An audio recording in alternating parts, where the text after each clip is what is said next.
Reygan eyledi.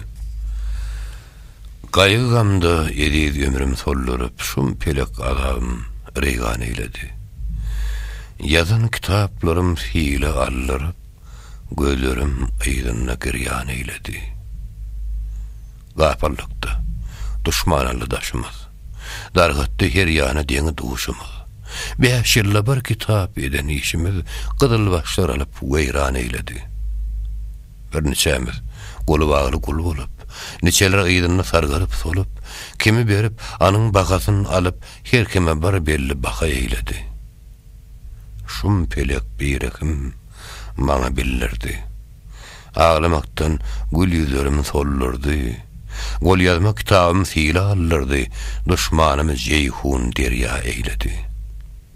Niçeler dünyada bollu bir kişi.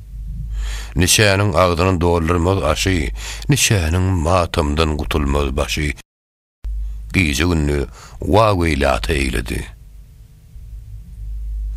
Köydürür şum pelek, zulmü cepafi. Yalanlar, anan mağın ehdu vepafi.